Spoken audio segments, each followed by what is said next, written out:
Bagian 7, bertemu Anita.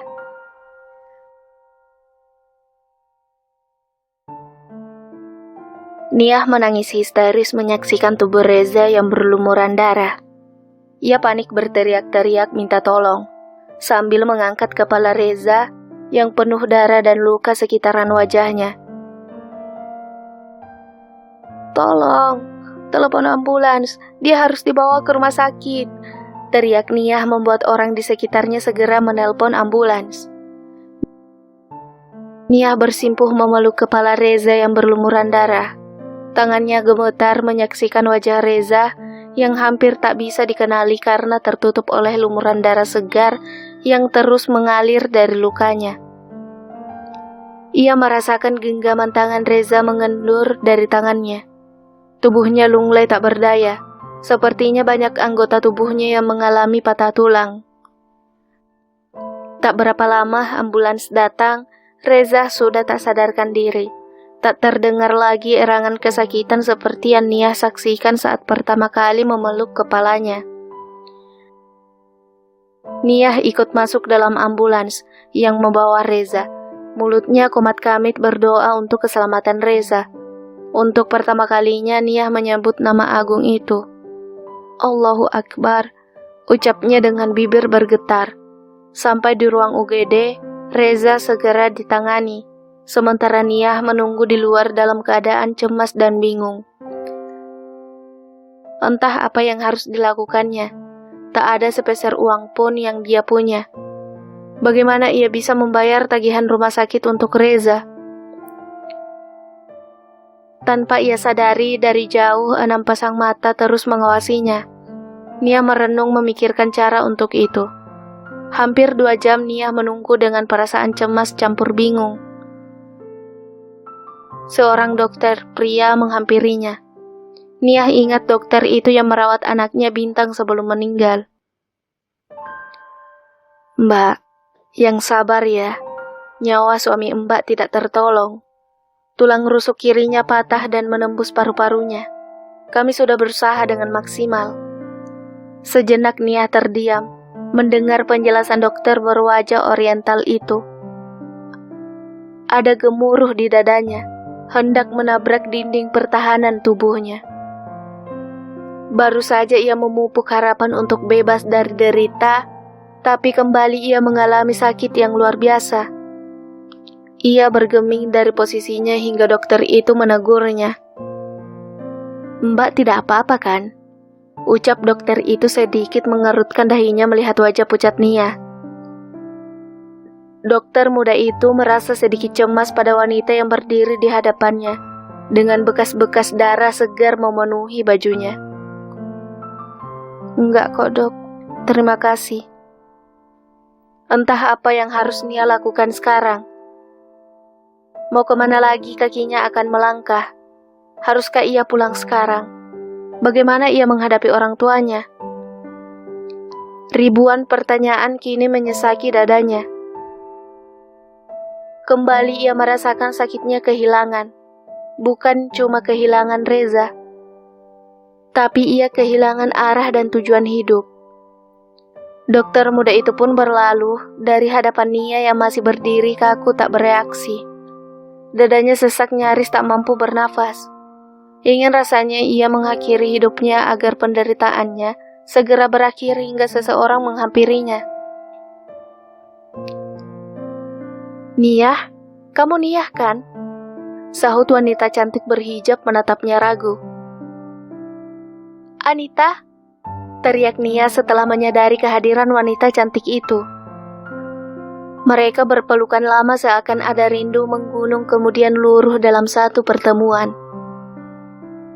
"Ya Allah Niah, siapa yang sakit?" tanya Anita agak heran melihat penampilan Niah yang jauh dari kebiasaannya. Wajahnya kusut, matanya sembab karena menangis terus-menerus. Dan lebih mengherankan lagi, tangan dan baju Niah masih penuh dengan bercak darah bekas luka Reza. Niah tidak menjawab. Ia hanya tertunduk lemas dan menangis sesungguhkan. Tak ada yang mampu ia ceritakan sekarang, Isi kepalanya seakan penuh dan sesak. Perlahan Anita mengelus pundak Nia yang tertunduk menangis, sambil mempermainkan kaki telanjangnya. Ada rasa penasaran yang memenuhi pikirannya, melihat keadaan sahabatnya saat SMA itu. Dia bukan lagi Nia yang dikenalnya dulu, yang selalu berpenampilan tomboy dan santai.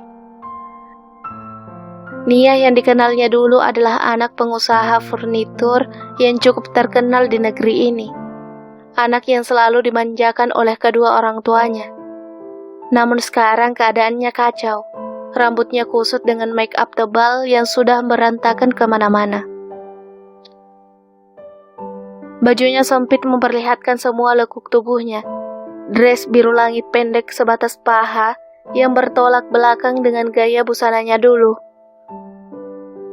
Anita membiarkan Nia larut dalam tangisnya. Ia memeluk sahabatnya itu dengan mata berkaca, membiarkannya melepaskan semua perasaannya. Sebenarnya apa yang terjadi, Nia? Tanya Anita setelah membiarkan Nia sesaat larut dalam tangis. Nit, aku telah hancur, ucap Nia di sela isak tangisnya. Orang yang akan menyelamatkan hidupku telah meninggal.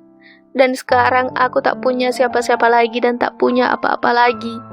Bahkan untuk membayar biaya pengurusan jenazah, aku tidak punya. Aku bingung, Nit. Ucapnya lagi dengan suara bergetar.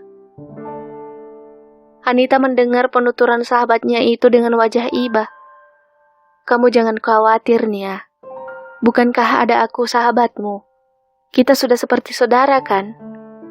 Sejak pulang dari Jerman, aku mencarimu ke rumahmu, tapi kata ayahmu kamu lari dari rumah. Ternyata kita bertemu di tempat ini.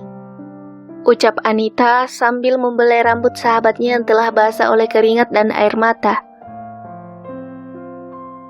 Sudahlah, kita pulang ke rumahku dulu ya. Tadinya aku kesini mau bertemu kakakku, tapi katanya ada jadwal operasi darurat. Nyatanya kita bertemu di sini, sambung Anita. Bagaimana dengan jenazah temanku? Dia tadi kecelakaan dan aku tidak memiliki nomor keluarganya. Tanya Nia sedikit ragu. Ia juga tidak tega meninggalkan jenazah Reza dalam keadaan seperti itu. Apalagi Reza mengalami kecelakaan karena menyelamatkannya. Aku akan menelpon kakakku untuk menghubungi pihak rumah sakit agar jenazahnya dapat diurus dan dilaporkan ke kepolisian untuk mencari keluarganya. Kamu tenang ya, ucap Anita setelah sedikit mendengar awal terjadi kecelakaan itu. Nit, aku minta nomor ponselmu ya. Kalau ada perlu aku menghubungimu, ucap Nia tiba-tiba. Tentu saja, tapi bukankah kita akan ke rumahku dulu? Tanya Anita heran melihat tingkah sahabatnya itu. Nia tidak menjawab. Ia mengeluarkan ponsel bututnya yang tak memiliki kamera. Ia segera menyimpan nomor Anita. Nit, hanya kamu yang kupunya saat ini. Aku tidak tahu bagaimana hidupku jika kita tidak bertemu di sini. Ucap Nia kembali memeluk tubuh Anita. Sudahlah, sekarang kita pulang ya, sahut Anita. Tapi aku harus ke toilet dulu. Aku risih, lihat pakaian dan tanganku, masih penuh dengan noda darah. Ucap Nia sambil menunjuk tangan dan bajunya. Oke, aku tunggu di sini ya, jawab Anita. Nia beranjak meninggalkan Anita menuju toilet. Ia tidak sadar, di salah satu sudut rumah sakit 3 orang pemuda terus mengawasinya dan bersiap menangkapnya. Nia berusaha meronta melepaskan diri dari cengkeraman 3 pemuda itu, hingga mengundang perhatian beberapa orang. Nia segera berlari saat cengkeraman mereka melemah, akibat didekati oleh orang-orang itu. Nia berlari sepanjang koridor rumah sakit. Karena panik ia tak menemukan Anita yang sejak tadi menunggunya di depan ruang UGD.